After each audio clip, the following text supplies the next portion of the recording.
Hello guys, welcome back to Johnson. आज जो हम बर्जर पेंट स्टॉक के ऊपर बात करने वाला है। अगर आपके पास ये स्टॉक है तो आपको जरूर पता होगा कि स्टॉक ने पिछले 5 सालों में कोई भी रिटर्न नहीं दिया है अपने इन्वेस्टर्स को बना के। ये स्टॉक ने एफडी से भी खराब रिटर्न दिए। तो अगर आपके पास ये स्टॉक है तो वीडियो जरूर एंड तक देखना। आपको इस वीडियो से समझ आएगी एक्जैक्टली आपको करना क्या है। ज्यादा वीडियो लंबी नहीं होगी, 5 मिनट की वीडियो होगी। आपको वीडियो के एंड तक समझ आएगा कि अगर आप इस स्टॉक में फंसे हो तो आपने एक्जैक्टली क्या करना चाहिए।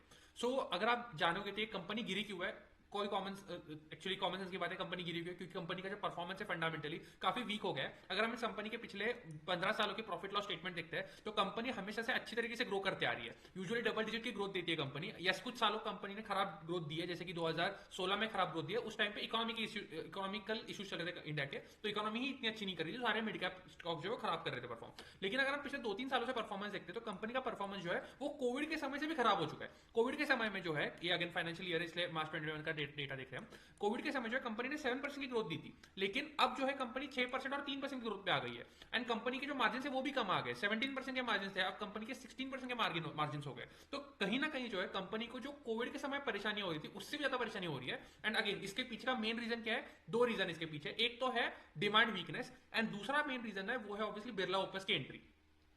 तो जैसे हम पता है कि बिरला ओपस ने जो है पिछले 2 सालों पहले एंट्री अनाउंस की थी। पिछले 1 साल से कंपनी एंट्री कर दी है कंपनी ने पेंट्स मार्केट में इंडिया के। उसके बाद जो है कंपनी ने काफी एग्रेसिवली जो है वो ग्रो किया है। लेकिन क्यों मैं अभी कह रहा हूं कि हो सकता है जो है कि अब आगे जाके चीजें बेटर हो बर्जर पेंट्स और एशियन पेंट्स टाइप कंपनीज के लिए। एग्जैक्टली मैं क्यों कह रहा हूं, मैं आपको एक डेटा दिखाना चाहता हूं।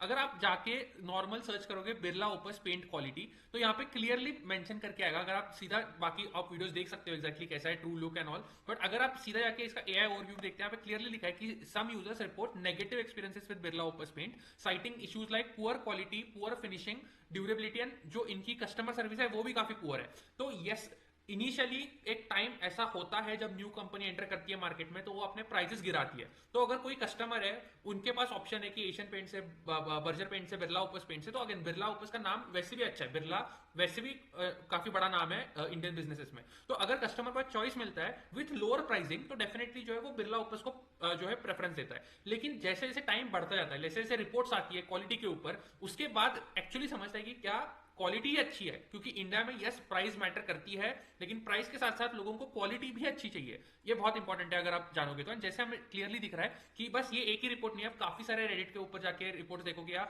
कोई भी सोशल मीडिया प्लेटफॉर्म पे अगर देखोगे तो काफी लोगों ने जिन्होंने बिरला ओपस के पेंट्स ट्राई किए उन्होंने ये जरूर कहा है कि कंपनी के जो पेंट क्वालिटी है वो अच्छी नहीं है कंपेयर टू जो इनके जो पियर्स है। अगर मैं सेम चीज आके बर्जर पेंट्स के ऊपर डालू, बर्जर पेंट्स की क्वालिटी, तो Berger paints are generally considered good quality with many users praising the durability, wide colour selection and high quality and long lasting finishes. तो आप देखोगे कि जो चीजें एज ए नेगेटिव मेंशन की थी बिरला ओपस के लिए, वो सेम चीज बर्जर पेंट्स के लिए पॉजिटिव मेंशन की है। तो यहां पर समझने वाली बात यह है कि डेफिनेटली कुछ समय ऐसा होता है जब न्यू कंपनी एंटर करती है, जिस चक्कर में जो है वो एग्जिस्टिंग कंपनीज की डिमांड स्लो डाउन हो जाती है, क्योंकि जो न्यू कंपनी होती है वो अपने प्राइसेस कम करके बेचती है।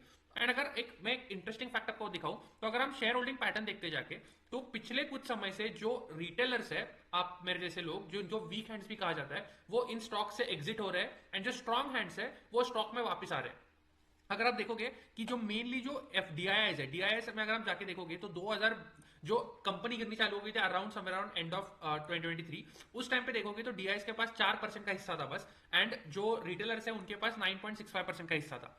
अगर आप देखोगे उसके बाद आने वाले 3-4 क्वार्टर्स में कैसे शिफ्ट हुआ है, पब्लिक की हिस्सेदारी लगातार कम होती जा रही है। कहां एक टाइम पे लगभग 4 लाख इन्वेस्टर्स थे, अब वो गिर के 3.5 लाख इन्वेस्टर हो चुके हैं। मतलब 50,000 इन्वेस्टर्स ने एग्जिट ले लिया है इस कंपनी से।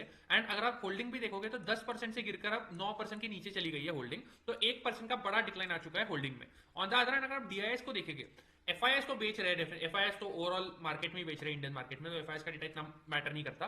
बट अगर आप देखोगे तो डीआईएस लगातार खरीदते जा रहे हैं। एंड मेनली अगर आप देखोगे तो life insurance corporation of India जो अपनी एलआईसी है वो लगातार अपना हिस्सा बढ़ाते जा रही है। उसके बाद SBI large and mid cap भी अपना हिस्सा बढ़ाते जा रही है। तो कहीं ना कहीं डीआईएस भी अपना हिस्सा बढ़ाते जा रहे हैं।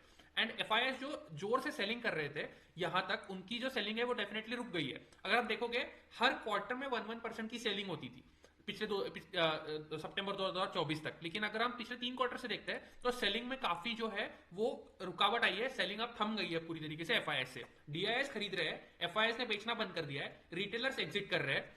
अब जो बिरला ओपस को लेके जो इश्यूज थे वो भी कहीं ना कहीं हो सकता है सॉल्व हो जाएंगे, क्योंकि बिरला ओपस के जो इनिशियल रिपोर्ट्स है वो कहीं ना कहीं नेगेटिव आने चालू हो गए हैं। तो मुझे ऐसा लगता है आने वाले कुछ समय में अब जो अगर देखोगे वैल्यूएशन वैल्यूएशन जाके देखोगे तो वैल्यूएशन अब 120 130 140 के पी पे ट्रेड करने वाली कंपनी अब 60 के भी पी के नीचे आ चुकी है। मतलब अब कंपनी का वैल्यूएशन आधा हो चुका है। जो भी चीजें जो मुश्किल थी कंपनी के लिए वो पांच में हो चुकी है। तो हो सकता है आने वाले कुछ समय में बहुत अच्छा तगड़ा रिटर्न दे सकती है ये दो कंपनीज, मेनली एशियन पेंट्स और बर्जर पेंट्स। कोई रिकमेंडेशन नहीं है बाय और सेल रिकमेंडेशन, मेरे पर्सनली खुद के पास एशियन पेंट्स है मेरे पोर्टफोलियो में। अगेन एक डिस्क्लेमर, बर्जर पेंट्स नहीं है, एशियन पेंट्स मेरे पोर्टफोलियो में है, अभी भी होल्ड है, उसमें कोई भी उसमें मैंने सेलिंग नहीं किया। हाँ, न्यू स्टॉक्स ऐड नहीं किए मैंने, एक्जिस्टिंग स्टॉक्स है उनको होल्ड करके रखा है। अगर आपको जानना है मेरे पोर्टफोलियो में बाकी कौन से स्टॉक्स है तो मेरा फ्री व्हाट्सएप ग्रुप ज्वाइन कर सकते हो, आपको लिंक उसकी डिस्क्रिप्शन में मिल जाएगी। ये मेरे खुद के पर्सनल पोर्टफोलियो का परफॉर्मेंस है, मैंने उसके ऊपर भी एक यूट्यूब पे वीडियो बनाया, वो आप जाके चेकआउट कर सकते हो। मेरे पोर्टफोलियो ने 41% सीएजीआर दिया है पिछले 3 सालों में, एंड अभी भी मैं उसका लाइव डेटा शेयर करता हूं मैं अपने ग्रुप पे, व्हाट्सएप ग्रुप पे। अगर आपके पास कोई भी स्टॉक है, स्टॉक रिलेटेड क्वेरी है, तो मेरे को कनेक्ट कर सकते हो मेरे से, एंड मेरे से वो सवाल पूछ सकते हो। ये मेरे खुद के पर्सनल पोर्टफोलियो का परफॉर्मेंस है, आप देख सकते हो। अगर आपको वीडियो अच्छी लगी हो तो please like share and subscribe करना। Thank you.